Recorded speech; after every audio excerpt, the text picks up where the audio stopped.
Assalamualaikum warahmatullahi wabarakatuh. Nama saya Sania Novita dengan nomor BP 1410861019, jurusan Ilmu Komunikasi Universitas Andalas. Di sini akan men-share 25 teori komunikasi. Yang pertama itu ada intertekstualisme simbolik. Teori ini dikemukakan oleh George Herbert Smith, di mana teori ini menjelaskan tentang isyarat verbal dan pesan verbal yang disampaikan dalam anggota komunikasi melalui kesepakatan bersama. Yang kedua ada teori disonansi kognitif. Teori ini dikemukakan oleh Leon Festinger. Teori ini menyatakan bahwa adanya rasa ketidaknyamanan seseorang ketika dihadapkan pada pilihan-pilihan. Nah, yang ketiga ada teori ekspektasi violence. Ini dikemukakan oleh George Bourgeois. Teori ini menjelaskan tentang respon seseorang ketika batas intim dilanggar. Positif orang terdekat, negatif orang yang tidak dikenal. Yang keempat ada teori elaboration likelihood model. Teori ini dikemukakan oleh Richard Appelty yang menyatakan bahwa ketika pesan diberikan kepada seseorang dan jika masuk ke line sentral akan disimpan dalam long term memory, dan jika pesan tersebut masuk ke line peripheral maka pesan tersebut akan disampaikan dalam short term memory. Nah, selanjutnya ada teori unconscious attribution. Teori ini dikemukakan oleh Charles Berger. Teori ini menjelaskan tentang rasa ketidaknyamanan seseorang bila dihadapkan pada sesuatu yang baru. Maka mengatasi hal tersebut akan terjadi hubungan yang lebih lanjut seperti perkenalan. Yang keenam ada teori penetrasi sosial. Teori ini ditemukan oleh Altman pada tahun 1973. Teori ini menjelaskan tentang komunikasi yang berasal dari percakapan singkat dan percakapan tersebut berlanjut ke hubungan selanjutnya atau yang disebut teori bawang. Nah, yang ketujuh itu ada teori pertukaran sosial. Teori ini dikemukakan oleh George Homans. Si George ini menyatakan bahwa komunikasi atau hubungan terdapat kaitannya dengan ekonomi. Artinya, manusia dalam menjalani hubungan bersifat berpikir dan rasional atau hubungan timbal balik. Nah, yang ke-8 itu ada teori dialektika. Teori ini dikemukakan oleh Leslie Baxter. Manusia dalam menjalani hubungan tidak selalu lurus saja atau linear, melainkan ada hubungan yang naik turun karena manusia memiliki konflik. Nah, konflik tersebut menjadi acuan untuk hubungan selanjutnya, akankah lanjut atau berhenti. Yang ke-9 itu ada teori privasi manajemen. Itu dikemukakan oleh Chandra Petroin. Teori ini menjelaskan bahwa terdapat hal-hal yang bersifat publik dan rahasia, sehingga kita harus memilih atau memilah pesan mana yang harus kita sampaikan ke orang lain dan mana yang tidak perlu disampaikan. Yang ke-10 itu ada teori coordinated management of meaning.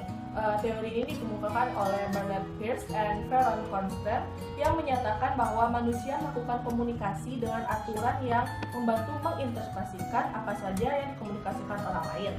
Nah, yang ke-11 itu ada teori grouping. Teori ini dikemukakan oleh Irvin E. Janis.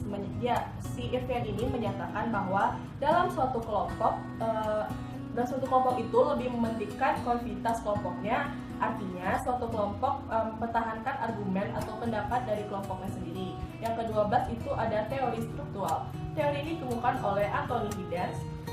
Dia menyatakan bahwa dalam grup atau organisasi telah terdapat struktur yang dibentuk, maka anggota kelompok wajib mengikuti hal-hal yang ada di dalam grup tersebut.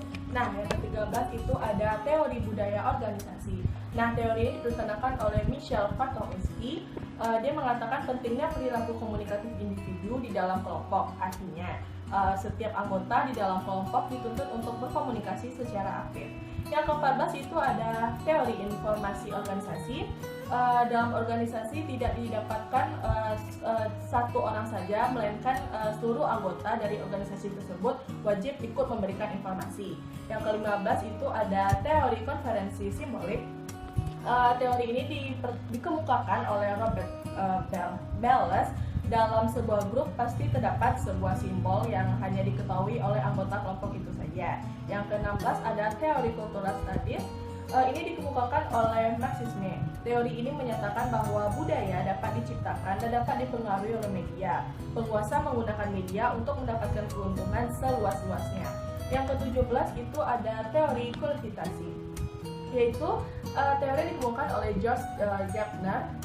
Dia menyatakan bahwa para pecandu atau penonton bola televisi membangun keyakinan bahwa dunia itu sangat menakutkan. Hal tersebut disebabkan oleh apa yang mereka lihat di televisi yang cenderung menyajikan acara kekerasan dan mereka meyakini terjadi juga dalam kehidupan sehari-hari.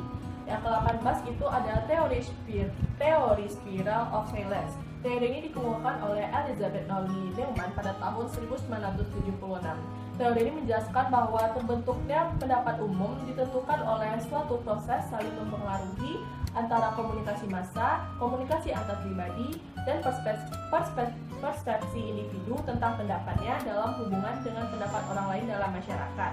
Yang ke-19 itu ada teori use and ratification, yaitu teori ini pertama kali diperkenalkan oleh Herbert Blumer dan Lucas pada tahun 1974. Teori ini mengatakan bahwa pengguna media memainkan peran aktif untuk memilih dan menggunakan media tersebut. Dengan kata lain, pengguna media adalah pihak yang aktif dalam proses komunikasi. Pengguna media juga mempunyai pilihan alternatif untuk memenuhi kebutuhannya. Yang ke-20 itu ada teori agenda setting. Di teori agenda setting ini diperkenalkan oleh Malcolm dan D.L. Shaw pada tahun 1972. Asumsi dari teori ini adalah bahwa jika media memberikan tekanan pada suatu peristiwa, maka media itu akan mempengaruhi khalayak untuk menganggapnya penting. Jadi apa yang dianggap penting media, maka penting juga bagi masyarakat. Yang ke-21 itu ada teori media ekologi. Teori ini dikemukakan oleh Mick Luhan. Teori ini menyatakan bahwa masyarakat sangat tergantung dan tidak pernah lepas dari media. Yang kedua itu ada teori peluru. Teori ini dikemukakan oleh Carl Coady bahwa masyarakat pasif dalam menggunakan media. Masyarakat langsung saja menerima mentah-mentah apa saja yang dikatakan media tanpa menelaahnya terlebih dahulu. Yang ke-23 ada teori retorika. Teori ini dikemukakan oleh Aristoteles, di mana teori ini menyatakan bahwa bagaimana orang berbicara semenarik mungkin. Jadi teori retorika ini adalah seni berbicara. Nah, yang ke-24 itu ada teori dramaturgi. Teori ini menjelaskan bahwa hidup diasumsikan sebagai panggung sandiwara, yaitu Von-Stech dan Hextech. Nah, yang terakhir itu ada teori labeling, dikemukakan oleh Howard Barker. Itu dia pemberian julukan-julukan yang menjadi jati diri seseorang. Nah, mungkin itu aja 25 teori yang dapat saya sampaikan. Lebih dan kurangnya saya mohon maaf. Assalamualaikum warahmatullahi wabarakatuh.